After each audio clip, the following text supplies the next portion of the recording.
저희 지난 시간에 이익에 대해서 좀 담백해져야 진리가 보인다는 말씀을 하고 끝냈지 않습니까? 너무 기름져요. 예, 그런데도 담백해지지 않고. 통장 잔고만 보면 왜 이렇게 담백하지 못하는지 진짜. 저는 정말 네. 이 자리에 올 때만 네. 정말 담백해지고요. 방송국을 나가자마자 다시 느끼해져가는 것 같아요. 이게 정말 잘해야 되는데. 정말로. 선생님 안녕하세요. 안녕하세요, 선생님. 안녕하세요. 선생님 안녕하세요. 네. 저희가 이익에 대해서 담백해져야 되겠다는 얘기를 계속 했는데 진리와 실질적으로. 가까워지기 위해. 네, 맞아요. 근데 실질적으로 그러지 못하는 것 같아서 정말 너무 반성이 됩니다. 사실은 이제 그 얘기가 주의해야 돼요. 이익에 담백하라고 얘기를 했지만 네. 그렇기 때문에 악한 자들에게 이용당하고 내가 당연히 누려야 할 권리를 박탈당하는 것은 또 바보스러운 짓이라고 볼 수 있겠죠. 똑똑하긴 똑똑해야 되겠네요. 그러니까 참 그러니까 이게 바보가 되긴 또 그렇고. 균형이 참 중요한데 그래서 우리가 뱀처럼 지혜로워야 한다고 얘기를 하거든요. 비둘기처럼 순결하고 주님도 그렇게 얘기하잖아요. 그러니까 우리가 순박하기 때문에 악한 자들에게 용기를 주어서는 안 돼요.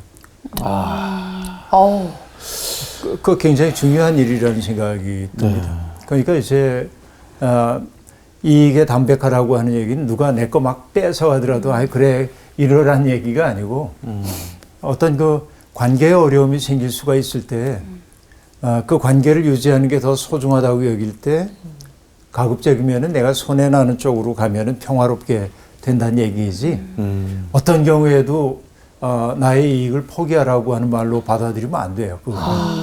네, 그러니까 얼른 거둬들일 때 거둬들일 수 있고 그래서 요주 씨하고 나하고 어떤 뭐 갈등이 생겼다고 해봅시다. 예를 들어서 네. 그렇다고 할 때 내 이익을 반드시 챙겨야 돼 하는 생각이 내 속에 있을 때 나는 담백하게 대할 수가 없어요.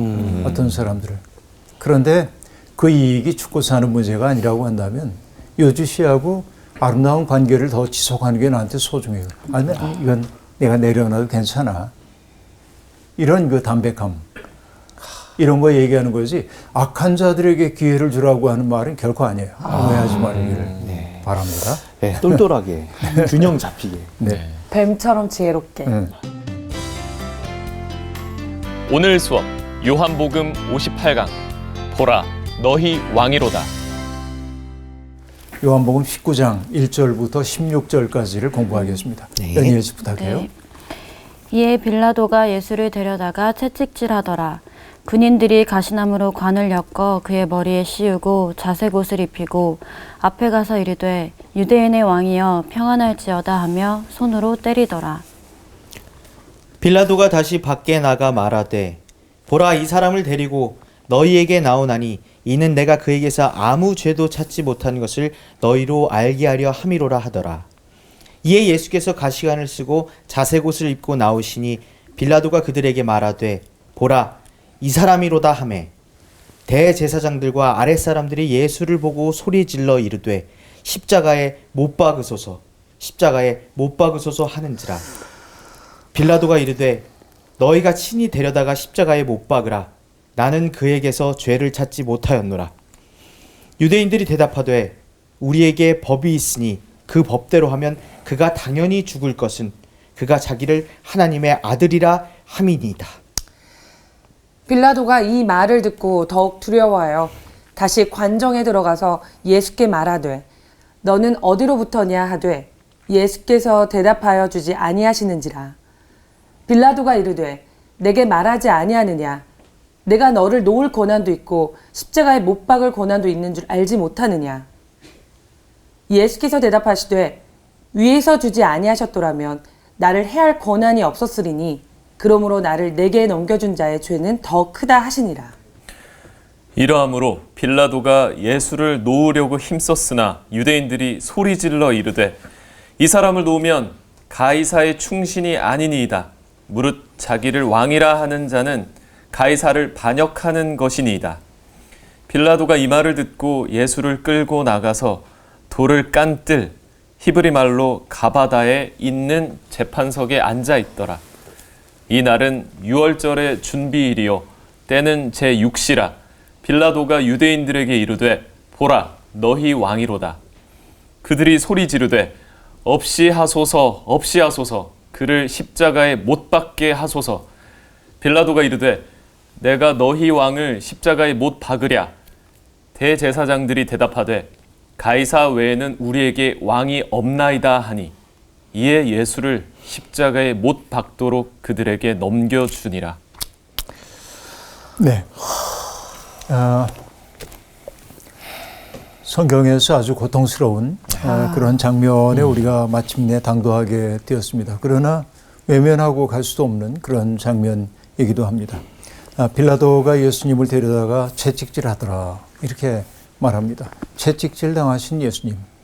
여러분 채찍 그러면 어떤 게 떠올라요? 그냥 서커스에서 그런 동물들 했던 동물들. 그런, 네. 그 로마인들이 사용하고 있던 채찍은 긴 가죽 끝에 방울 모양의 금속 혹은 동물 뼈 이런 것들을 부착을 해요.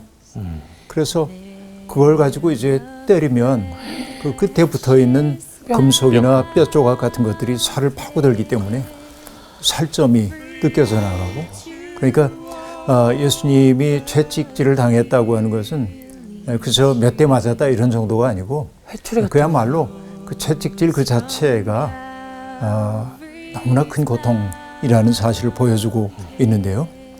채찍질 당하셨어요, 주님이. 그 다음에 군인들에게 예수님이 넘겨주십니다. 그러자 군인들이 했던 일은 어떤 것이에요? 가시나무로 관을 엮어서 머리에 씌웁니다.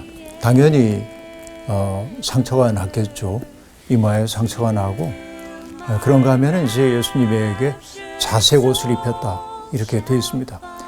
자색은 이제 붉은색에 가까운 건데 이것은 왕의 복장을 뜻해요. 그러니까 이것은 조롱삼아 입히고 있는 것이죠. 유대인의 왕이라고 하는, 그렇죠. 그러니까 유대인들이 유대인인 예수님을 로마인들에게 넘겼는데 로마인들은 유대인들을 조롱하는 의미에서 자색 옷을 입히고 있음을 볼 수 있습니다. 이게 식민 통치자들이 피식민자들을 어떻게 대하고 있는지를 보여주는 장면이기도 합니다. 그리고 그들이 말합니다. 유대인의 왕이여 평안할지어다 라고 말하면서 손으로 때렸다 이렇게 이제 얘기합니다. 유대인의 왕이여 평안할지어다 하고 왕이라고 얘기하며 때려요. 이것이 얼마나 큰 조롱인지 알겠죠. 유대 민족 전체에 대한 조롱이라고도 볼 수 있습니다. 예수님이 조롱거리로 변했습니다. 누군가의 조롱을 받아본 적이 있습니까, 여러분? 견디기 어렵죠. 조롱을 당하고 나면 견디기 어려워요. 누군가가 나를 멸시한다고 느낄 때 살맛을 잃어버리죠, 사람이. 조롱당한다고 하는 것은 결국 내게 살맛을 빼앗아가는 건데, 조롱, 멸시, 이거는 사람들에게 모멸감을 안겨줍니다. 모멸감의 내용은 뭐냐? 내가 비인간 취급을 받는 거예요. 비인간이라고 하는 건 뭐냐면 인격이 없어. 그러니까 내가 누군가에게 조롱을 당한다고 하는 것은 비인간으로 취급을 받는다는 것이고, 결국 비인간이라고 하는 것은 뭐냐? 사물. 내가 사물적 존재로 떨어지는 것이죠. 그래서 누군가에게 폭력을 가하고 있는 사람들, 누군가를 혐오하고 멸시하는 사람들은 결국 어떤 죄를 지는 거냐면 그 사람의 존엄한 인격을 빼앗고 그를 사물로 만드는 일이기 때문에, 그렇죠? 이게 정말 나쁜 일이에요. 그래서 우리 시대에도 어떤 특정한 사람들을 조롱하고 멸시하고, 그렇죠? 나는 저들과 달라라고 얘기하면서 함부로 대하는 일들이 비일비재하게 벌어지고 있는데, 그러니까 오늘 우리 시대의 슬픔을 예수님은 그대로 지금 맛보고 계신 것입니다. 하늘 보좌 버리시고 이 땅까지 내려오신 주님이 비인격으로, 비인간으로 취급을 받고 있습니다. 이것도 슬픈데 그 군인들 그들도 뭐예요? 예수님이 어떤 존재인지 알지 못합니다. 그런데 마치 자기들 앞에 있는 먹잇감처럼 생각하면서 사물로 격화된 존재를 함부로 대하고 있음을 알 수 있습니다. 그래서 지난주에 얘기했던 거 기억나나요? 아히만이라고 하는 사람 재판하면서 아히만이 아무 죄책감을 느끼지 않는 것을 보고 한나 아렌트라고 하는 정치학자가 깜짝 놀라잖아요. 그렇죠? 근데 저 아히만이 그렇게 많은 사람들을 죽음으로 내몰았으면서도 나치 시대에 수용소에서 죄책감을 느끼지 않는 것을 보고 이제 놀라요.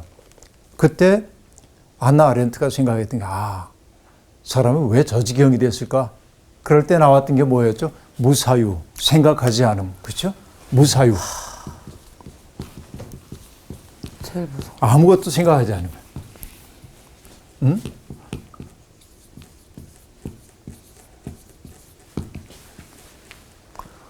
소트가 없어. 생각이 없는 상태인 것이죠. 뭐라고 얘기하는 거죠? 내가 이렇게 한 거는 내 잘못 아니야. 위에서 지시한 것을 난 했을 뿐이야. 성실해요. 성실한데 생각을 하지 않을 때 결국 뭐가 되냐면은 악마 같은 짓을 한단 말이에요. 그래서 한나 아렌트라고 하는 사람은 사유하지 않는, 생각하지 않는 것이 전체주의의 뿌리라고 얘기해요. 네? 독재나 전체주의의 뿌리예요. 그러니까 그걸 인정하는 거죠. 여기 우리가 지난번에 봤지만 가야바의 법정에서 하녀가 그랬던 것처럼 당신도 그들 가운데 하나이지 이렇게 얘기했던 것처럼 여기 군인들도 그냥 예수가 어떤 존재인지에 대한 관심 없어요. 다만 먹잇감입니다. 때리고 조롱하고 씌우고 이렇게 하고 있는 거죠. 무력한 사람에게 폭력을 가하면서 가학적 쾌감을 느끼고 있는 사람들이 있는 거죠. 이게 인간의 슬픔이라고 볼 수 있습니다. 근데 그 조롱을 당하셨기 때문에 나중에 여러분 히브리서에 보면은 예수 그리스도를 히브리서가 얘기할 때 인간이 겪는 모든 슬픔과 고통을 당신이 몸소 겪어냈기 때문에 다 이해하고 받아들여 주신다고 얘기를 하고 있는데 그러니까 그냥 십자가의 고통 그 자체만이 아니에요.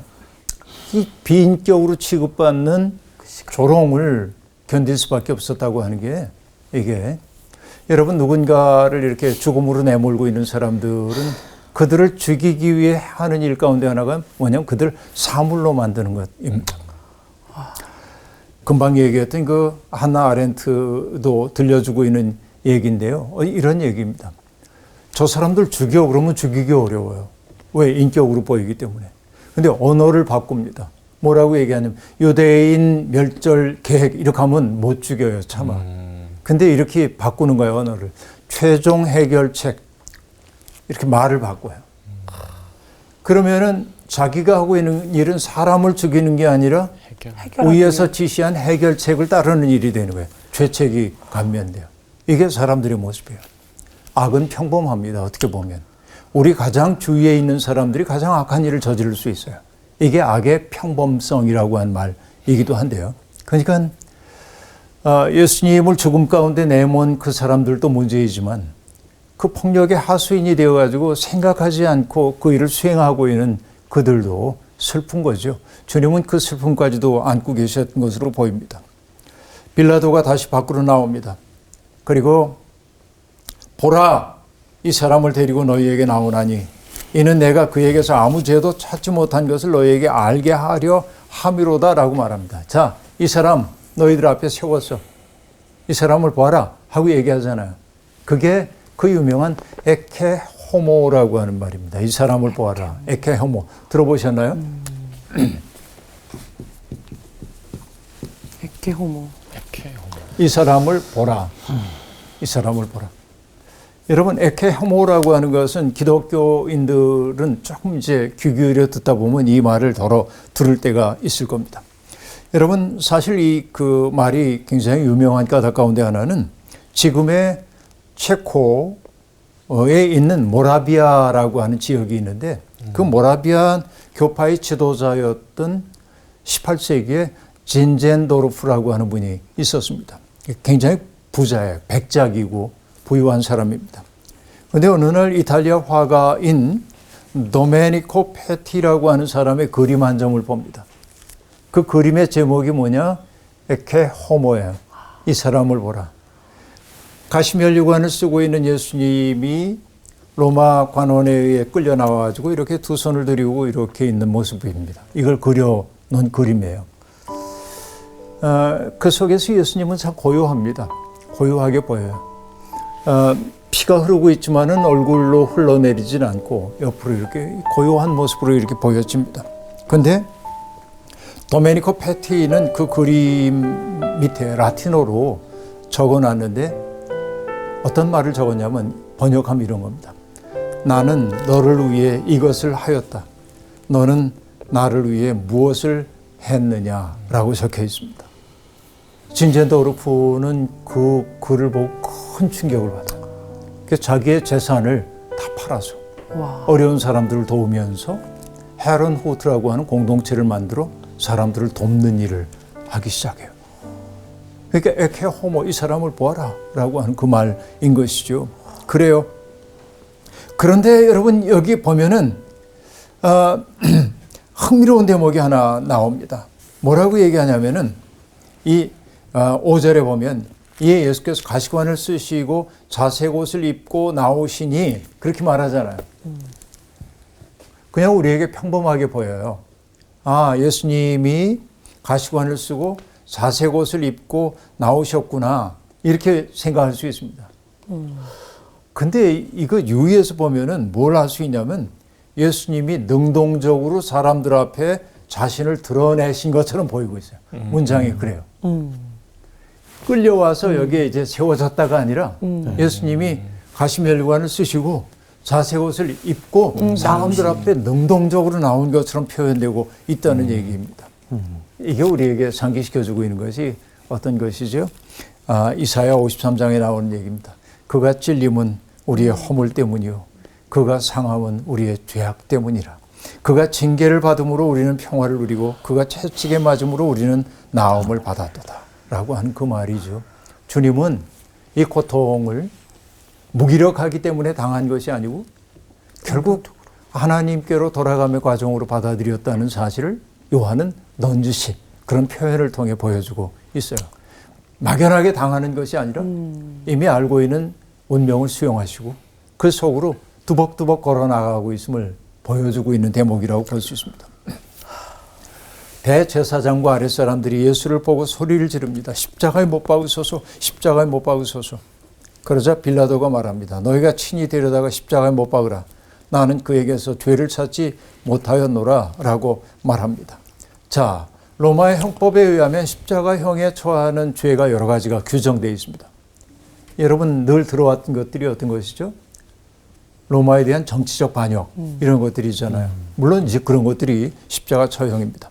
근데 적에게 투항했던 자, 로마 군인인데 적에게 투항했던 자, 비밀을 누설하는 자, 반역을 획책하는 자, 살인자, 통치자의 번영에 대해서 불길한 예언을 하는 자, 그리고 야간에 음란 행위를 하는 자, 마술을 행하는 자, 절박한 상황에서 변절한 자, 이게 이제 십자가에 처형당하는 사람들의 목록입니다. 그러니까 예수님이 여기에 어디에 해당되는 거예요? 뭐예요 이게? 반역을 선동하는 자로 여겨졌는지도 모르겠어요. 그렇죠. 그리고 빌라도가 얘기합니다. 너희가 친히 데려다가 십자가에 못 박으라 라고 하는 말은 그들이 그럴 권한이 없다는 사실을 역설적으로 상기시키는 거예요. 그렇죠. 십자가에 못 박으소서 못 박으소서라고 얘기하니까 너희가 데려다 못 박아 라고 얘기합니다. 그러니까 너희에게 그런 권한이 없다고 하는 사실을 역설적으로 상기시켜주고 있어요. 여전히 조롱거리입니다. 그들이 이 권력에 의해서.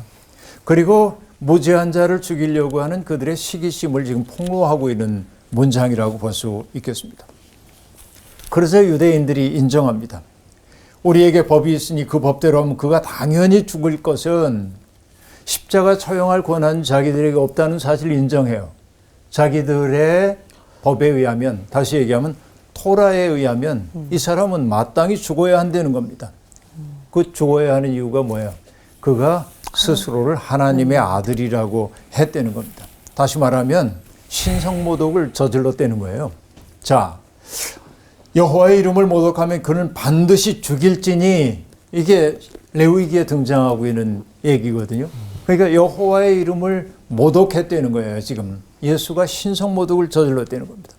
그런데 여러분, 성경에서 하나님의 아들이란 말은 구약에서도 보면은 신의 아들이라고 하는 신적 존재라고 한 말이 아니라 하나님의 선택과 보호를 받는 존재, 하나님이 위임해 주신 일을 하는 존재라고 하는 뜻에 더 가까워요. 그러니까 뭔가 우리와는 다른 신비한 어떤 신적 존재가 아니라 하나님과 친밀한 사람, 하나님이 그에게 뭔가를 위임해 주심으로 하나님의 뜻을 수행하는 사람을 일컫는 말이 하나님의 아들이란 말이에요. 그런데 예수님은 그런 의미에서 하나님의 아들임을 넌지시 드러냈지만 신적 존재라고 자신을 이렇게 얘기한 적은 없단 말이에요. 그런데 여기 지금 신성모독을 저질렀다고 하면서 죽이려고 하고 있습니다. 그런데 빌라도는 그 말을 듣고 더 두려움을 느껴요. 예수님이 스스로를 신의 아들이라고, 하나님의 아들이라고 얘기했다니까 빌라도는 즉시 그를 신적 존재로 생각하는 거예요. 그렇죠. 그러니까 여러분, 그리스 로마 신화를 보면은 신들도 많이 나오지만은 신들이 인간과 결합함으로 태어나는 영웅적 존재들이 많이 등장하잖아요. 그러니까 신의 세계와 인간의 세계가 막 섞여 있거든요. 그러니까 예수가 그런 어떤 신적 존재인 줄로 알고 두려움을 느낍니다. 빌라도가. 그래서 다시 관정에 들어가서 예수님에게 말합니다. 너는 어디로부터냐라고 얘기해요. 다시 말하면 그대의 정체가 뭐예요? 당신이 정말 신적 존재 아니요? 이제 그렇게 묻는 거예요. 그렇죠.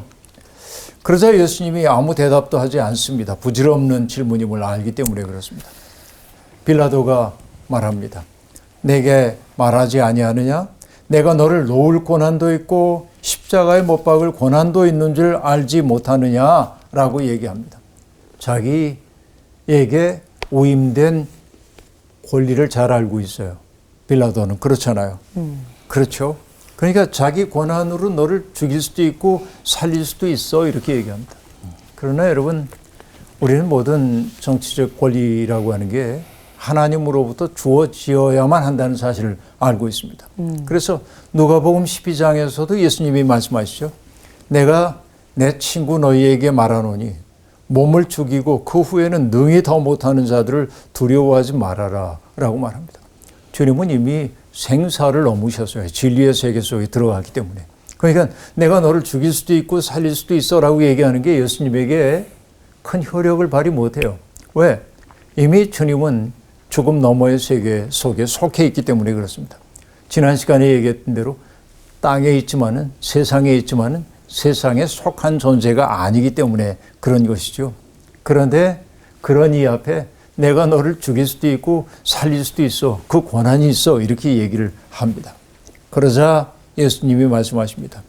위에서 주지 아니하셨더라면 나를 해할 권한이 없었으리니 그러므로 나를 내게 넘겨준 자의 죄는 더 크니라 하시니라. 이렇게 말합니다. 자, 위에서 주지 아니하면 하면 나를 해할 권한이 없었다라고 하는 말은 국가 질서나 공권력에 대한 인정이 아니라 예수님의 죽음은 철저히 하나님의 뜻 안에서 이루어지고 있음을 나타내는 말입니다. 하나님의 뜻 안에서 이 모든 일들이 벌어져요. 여러분, 우리가 이 세상에서 아는 일은 정말 적거든요. 우리가 알 수 있는 일은 정말 적어요. 그래서 달의 이면이라고 하는 말도 있는 것처럼 달의 이면은 우리가 볼 수가 없잖아요. 네. 지구 주위를 달이 이렇게 자전을 하고 있기 때문에 달의 이면은 안 보여요. 그런데 없는 건 아니잖아요. 달의 이면은 분명히 있는 거잖아요. 네. 그렇죠. 그것처럼 마치 또 사람들이 얘기하죠. 거대한 빙하가 흘러가고 있는데 바람이 이렇게 불고 있는데 빙하가 바람 쪽을 향해 가고 있는 거예요. 그건 바람을 거슬러 가고 있잖아요. 어떻게 그런 신비가 벌어지죠? 이 거대한 빙하 밑에서 해류가 저쪽을 향해 이동하고 있기 때문에 그런 거죠. 내 눈엔 보이지 않는 질서가 있잖아요. 그러니까 우리가 알 수 있는 일은 정말 적어요. 역사 속에서. 예수님이 지금 말씀하시는 겁니다. 나를 해할 권한 네가 가지고 있다고? No. 너는 다만 지금 하나님의 도구로 쓰임을 받고 있을 뿐이야. 어떻게 보면 그렇게 얘기해요. 어? 그렇죠? 그러니까 위에서 주지 아니었더라면 나를 해할 권한이 내게 없었을 거다. 그러나 결과적으로 진리를 부정하고 하나님의 뜻을 정면으로 거역하기 위해 예수를 죽음으로 내몬 그들의 죄는 없다 할 수 없다. 주님은 그렇게 얘기를 하고 있습니다. 이러므로 빌라도가 예수님을 놓으려고 힘씁니다. 두려워요. 유대인들이 소리를 들러 이르되 이 사람을 놓으면 가이사의 충신이 아니니이다. 무릇 자기를 왕이라 하는 자는 가이사를 반역하는 것이니이다 라고 얘기를 하고 있습니다. 여러분, 예수를 죽음 가운데로 내몰기 위해 유대인들이 빌라도를 협박하고 있습니다. 반란 행위를 하고 있는 유대인의 왕이라고 스스로 얘기하고 있는 신적 존재라고 얘기하고 있는 예수를 처벌하지 않는 것은 결국은 황제에 대한 반역이라고 불충이라고 그렇게 얘기를 하고 있습니다. 여기에 가이사의 충신이라고 번역했지만은 사실은 가이사의 친구 필로스라고 하는 단어입니다. 이 단어는 로마 제국의 원로들에게 주어지는 직무상의 호칭이에요. 황제의 친구, 빌라도를 황제의 친구로 지나고 있습니다. 당신이 정말로 빌라도의 친구 필로스라고 얘기한다면 황제의 통치권을 부정하는 정면으로 위배하고 있는 예수를 그냥 처용하지 않는다고 한다면 당신은 더 이상 그의 충신이 아니다. 어떻게 보면 이제 그의 약한 고리를 찌르고 있는 거예요. 그렇죠? 그러니까 권력도 협박을 당하고 있음을 우리가 알 수 있습니다. 그러자 빌라도가 이 말을 듣고 예수님을 끌고 나가서 돌을 깐 뜰, 히브리 말로 가바다에 있는 재판석에 앉았더라라고 얘기하는데 사실 가바타라고 하는 말은 히브리 말이 아니라 아람어입니다. 그 뜻은 그냥 높은 곳이라고 하는 말이고요. 그러니까 총독 관저 앞에 있는 이제 마지막 신문의 장소라고 볼 수 있는데 거기에 딱 앉아 있습니다. 그리고 그날은 유월절 준비일이요 때는 제6시라 하고 말합니다. 유월절 준비일 제6시 낮 12시입니다. 자, 그래서 여기에 특별히 그 시간을 언급하고 있는 까닭이 어디에 있을까요? 유월절입니다. 유월절 제6시. 유월절은 전에 뭐 여러분 너무나 잘 아는 얘기입니다만은 출애굽 당시에 그렇죠? 마지막 10번째 재앙이 벌어지는 그 밤의 이야기이잖아요. 집집마다 이렇게 있는데 몬설주와 상인방에 피를 발라놓은 집은 넘어가. 죽음의 천사가 넘어갔다. 패스 오버 하는 거죠. 그래서 라틴어로는 파스카, 패스 오버 하는 거예요. 넘어가는 거예요. 6월 넘어가는 절기입니다. 그래서 이때가 되면은 6월절이 되면은 유대인들은 뭘 해야 하냐면은 쓴 나무를 먹고, 그렇죠? 그리고 양을 잡아가지고 양을 잡아서 이렇게 바르는 의식들을 하고 양을 먹어요. 이때 양을 잡는 의식을 하잖아요. 희생을 뜻합니다. 양, 어린 양을 잡아요. 그러니까 6월절 하면은 떠오르는 게 어린 양이란 말이에요. 그러니까 6월절 어린 양으로 지금 예수 그리스도가 등장하고 있음을 보여주고 있습니다. 앞으로 우리가 많이 거슬러 가야 합니다. 거기에 보면 요한복음 첫머리에서 예수님이 지나가는 걸 보고 세례자 요한이 하는 말이 있어요. 보라, 세상 죄를 지고 가는 하나님의 어린 양이로다 하고 말하잖아요. 네. 그러니까 그 이야기가 지금 19장에 와가지고 6월절이야 지금. 낮 12시가 되었어. 6월절 하면 사람들에게 떠오르는 것은 어린 양의 희생이고 결국 그 희생이 자기들을 죽음이 아닌 생명으로 이끌었다는 사실을 알죠. 그러니까 예수 그리스도께서 지금 뭐가 되냐면 바로 그들의 생명을 구하는 어린 양이 되려고 하고 있음을 보여주고 있는 대목이에요. 아직은 표현하고 있지는 않지만 네. 이 대목을 그대로 보여주고 있습니다. 그들이 소리를 지릅니다. 없이 하소서라고 말합니다. 없이 하소서, 없이 하소서. 두 번이나 반복합니다. 이상한 말이죠. 없이 하소서. 그러니까 없이 하소서. 없애라 이런 말인가요? 없이 하소서. 진짜 이상한 표현을 지금 없이 하고 하소서. 있습니다. 근데 이 없이 하소서라고 한 말은 아이로, 히브리 말은 아이로인데 아이로. 이건 들어올리다, 옮기다, 떼어내다, 제거하다 그런 뜻이에요. 제거하다. 그러니까 없이 하소서가 맞긴 맞아요. 그런데 너무나 흥미로운 대목이 있는데 이 대목입니다. 금방 얘기했죠. 세례자 요한이 예수님을 보고 뭐라고 그랬어요? 어린 양. 세상 죄를 다 짊어지고 지고 가는 하나님의 어린 양이었어요. 지다라고 세상 죄를 지는 거예요. 그때 아이로가 사용돼. 네. 그러니까 지금 이게 이제 앞뒤가 이렇게 연결이 지금 되고 있는 거예요. 그러니까 없이 하소서란 말이 우연한 표현이 아닌 거예요. 그거를 딱 우리에게 상기시켜주고 있는 것이죠. 없이 하소서 그들은 예수를 제거하려고 하고 있어요. 그런데 사실은 뭐예요? 하나님의 뜻이 이루어지고 있는 거예요. 그런 일들을 통해서. 동일한 단어가 지금 이렇게 사용되고 있단 말이죠. 그래요. 두 단어가 공명하고 있습니다. 그러니까 예수님은 어떤 분이냐면은 죄를 없애는 분이에요. 세상에 죄를 없앰으로 죽음 너머의 세계로 사람들을 인도하는 분이에요. 그런데 그들이 하는 얘기는 없이 하소서라고 얘기함으로 예수를 제거하려고 하고 있어요. 이게 역설적인 상황이 그대로 드러납니다. 야. 그러나 요한복음의 첫머리의 이야기와 거의 끝부분의 이야기가 이렇게 공명함으로 예수님이 어떤 분인지를 우리에게 넌지시 지금 보여주고 있는 것이죠. 그때 빌라도가 말합니다. 내가 너희 왕을 십자가에 못 박으랴? 그러자 대제사장들이 대답합니다. 가이사 외에는 우리에게 왕이 없나이다. 가이사 외에는 우리에게 왕이 없나이다. 여러분, 자기들이 가지고 있는 체제에 자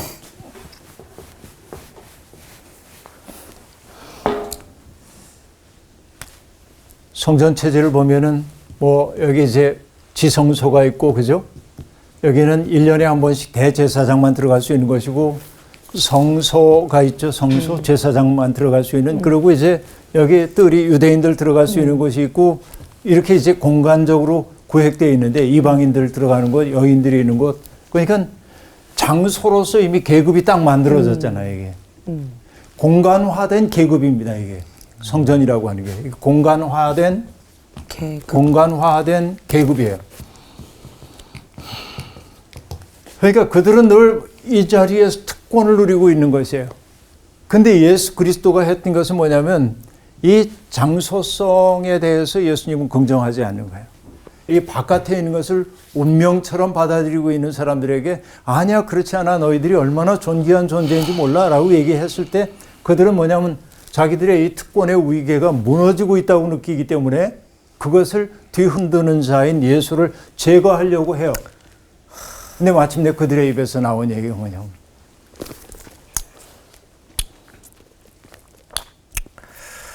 뭐라고 얘기합니까? 가이사 외에는 우리에게 왕이 없나이다 라고 말합니다. 그것은 뭐냐면 자기 존재에 대한 부정입니다. 여러분 이스라엘 사람들은 고대부터 그랬죠. 그러니까 사사시대에도 주변에 있는 나라들이 왕을 두고 그 왕이 중앙집권적으로 지배함으로 힘을 키워서 나라를 튼튼하게 만들고 있을 때 이스라엘 사람들은 왕을 두지 않았어요. 그렇죠? 왜? 우리에게 왕은 한 분이에요. 이것을 뭐라고 하냐면 모노야위즘 그래요. 모노야. 오로지 우리에게는 모노 한 분밖에 없어. 왕이 하나님 한 분밖에 없어. 그렇죠. 이게 그들이 금과 옥조처럼 붙들고 있는 가장 소중한 신앙 고백이에요.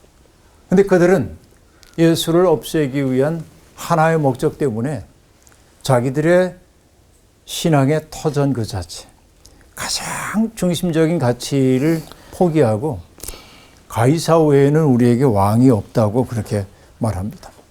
그러자 빌라도는 예수를 십자가에 못 박도록 그들에게 넘겨주었다라고 얘기를 하고 있습니다. 그렇죠. 종교가 국가에 종속될 때 벌어지는 일이 이와 같습니다. 어떻게 보면은. 그렇죠? 넘겨주었어요. 예수님은 이제 아주 수동적으로 넘겨지는 존재가 되었음을 우리가 볼 수 있습니다. 자, 어쨌든 이 19장에서 드러나는 것은 우리가 18장에서는 그 군인이라든지 이런 사람들이 그렇죠? 어떤 한 존재를 비인격으로 삼고 함부로 조롱하고 이러는 그 슬픈 모습을 우리들이 보았다고 얘기한다면 19장에서는 스스로 가장 거룩하다고 자부하고 있었던 사람들이 자기들의 목적을 이루기 위해서 얼마나 자기의 존재의 기반을 허물고 있는지를 그대로 보여주고 있고, 그러나 그런 유대인들의 그릇된 음모를 바로잡아야 할 책임이 법을 집행하는 자인 빌라도에게 당연히 있음에도 불구하고 그들은 이 스스로를 왕적 존재라고 얘기하고 있는 예수를 처용하지 않는다면 가이사의 충신이 아니라는 그 한마디 말 때문에 그것도 결국 뭐예요? 자기 자리 보존을 위해서 그렇죠? 공정하게 집행되어야 하는 법을 자의적으로 집행하고 있음을 보여주고 있습니다. 이것도 결국 뭐예요? 자기 이익 동기죠. 내 이익이 뭔지에 대한 생각을 먼저 하고 있기 때문에 그래요. 대제사장과 바리새인들도 자기 이익이 뭔지를 생각했고 빌라도도 자기 이익이 뭔지를 먼저 생각했기 때문에 공정하게 갈 수가 없었다는 얘기입니다. 그러니까 오늘날 우리가 살면서도 우리 사회가 굉장히 많은 갈등들이 있습니다. 그 갈등들을 조절하기 위해 법이 존재합니다. 그죠? 법이라고 하는 건 뭐예요? 여기 가나다라라고 하는 사람들이 다양하게 삽니다. 근데 이들이 평화롭게 지내기도 하지만은 어떤 문제 때문에 갈등이 생겨날 때 갈등이 생겼어요. 네. 이익을 두고 그때 내가 옳으니 싸울 때 누구도 판정할 수 없어서 우리는 이 개인을 넘어서는 법이라고 하는 그렇죠? 법이라고 하는 집단적 지성을 이 위에 두었어요. 그래서 판정하도록 되어 있어요. 이렇게. 법은 그렇기 때문에 공정해야 합니다. 힘 있는 사람이라고 해도 편들어도 안 되고 그가 가난하다고 해가지고 또 편들어도 안 됩니다. 일단은 공정하게 집행되어야 합니다. 그러나 오늘날 우리가 슬프게도 이 법이 공정하게 집행된다고 사람들이 잘 생각 안 합니다. 왜? 늘 자기 이익에 따라서 자기의 관점에 따라서 법이 자의적으로 집행되는 일이 너무 많기 때문에 그렇습니다. 그렇죠. 전에 얘기한 대로 이익동기라고 하는 게 사람들을 누추하게 만들고 있습니다. 자의적으로 법이 집행되거나 그러지 않고 어떤 일들이 공정하게 집행될 수 있도록 돕는 것도 기독교가 해야 할 일 가운데 하나입니다. 예수 그리스도에 대한 재판, 희대의 엉터리 재판. 이렇게 엉터리 재판이 나올 수밖에 없었던 것은 이익과 이익이 맞아떨어졌기 때문임을 볼 수 있습니다. 이익은 진리를 죽입니다. 이게 지난주와 이번 주에 우리가 거듭해서 얘기하고 있는 대목입니다. 오늘 수업 마치게요. 고맙습니다. 감사합니다. 지난주에 이어서 이익과 진리에 대한 말씀을 들었는데 지난주부터 훨씬 또 강하게 또 말씀을 하신 것 같아요. 오늘은 제가 여러분 사랑은 희생입니다. 그러면 여러분께서는 이익은 진리를 죽입니다 라고 같이 외쳤으면 좋겠습니다. 좋습니다. 여러분 사랑은 희생입니다. 이익은 진리를 죽입니다. 너무 마음이 무겁습니다. 이번 주 퀴즈입니다. 무리에게 붙잡혀 신문받은 예수님을 쫓아간 제자는 누구일까요? 1번 요한, 2번 마가, 3번 베드로. 정답을 아시는 분은 CBS 성서학당 홈페이지에 정답을 올려주시거나 우편으로 보내주시면 됩니다. 선정되신 분들에게는 대한성서공회에서 발간한 성경 통독을 위한 최고의 자습서 성경 2.0, 성서학당 선생님들의 저서 중 하나를 드립니다.